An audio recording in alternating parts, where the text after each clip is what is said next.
पर इन्होंने शादी की थी या नहीं? नहीं भैया, इन्होंने शादी नहीं की।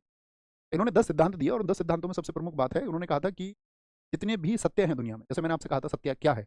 ये मेटाफिज़िक्स का क्वेश्चन है एक। तो उन्होंने कहा जितने भी सत्य हैं वो विद्याओं, या अगर हम बात करें जितनी भी विद्याओं का आदि कारण है, जो भी ज्ञान है, वो सब परमेश्वर की वजह से है। वो जो एक है। परमेश्वर जो है वो सच्चिदानंद स्वरूप है और वो निराकार है, उसका कोई आकार नहीं हो सकता। आप उसको सीमित आकार दे रहे हैं तो आप उसकी अवहेलना कर रहे हैं। है ना? अब क्या बोलोगे? वो एक निराकार है, सर्वशक्तिमान है, वो न्यायकारी है, वो दयालु है। उन्होंने कहा जो वेद है वो सभी विद्याओं की जड़ है, जड़। वेद मूल है, मूल। और जितने भी दुनिया में आपको लगे कि सत्य है, तो सत्य को हमेशा ग्रहण करना चाहिए और असत्य को खुद से दूर करना चाहिए। यदि आप जड़ बुद्धि बन जाएंगे ना, आप ये कहेंगे नहीं मैं तो सत्य को एक्सेप्ट ही नहीं करूंगा, मेरे तो दिमाग में जो सत्य है मैं तो उसी की जगह बनाए रखूंगा अपने दिमाग में, तो वो तो फिर तो व्यक्ति चुनता ही है अपने मार्ग, सबके मार्ग अलग अलग है। ठीक है?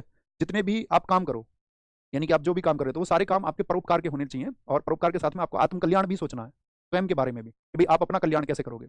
जो भी अज्ञान है, आपको पता चल गया इस चीज़ की वजह से अज्ञान फैलता है, तो अज्ञान वाली चीज़ों को एकदम से क्रॉस कर दो। और विद्या कैसे आपकी बढ़ेगी, ज्ञान आपका कैसे बढ़ेगा, इसके लिए आपको काम करना चाहिए, है ना? और अगर किसी ने आपको अच्छा उपदेश दिया, किसी ने आपको अच्छी नॉलेज दी, तो उसको ग्रहण करना चाहिए। ठीक है? और कभी भी आपको लगे कि भाई ये अज्ञान की चीज़ है, तो वो खत्म हो कैसे भी, खत्म हो कैसे भी। ठीक है? बोलेंगे। बहुत सारे दिए उन्होंने। जैसे कि एक आपका उन्होंने कहा था आपका कि व्यक्ति को न्यायप्रिय होना चाहिए। न्यायप्रिय यानी कि सबसे उसको प्रेम से व्यवहार करना चाहिए।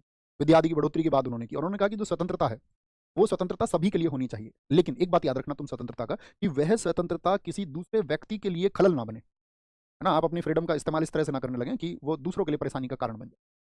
ठीक है? कोई दिक्कत? आगे आइए।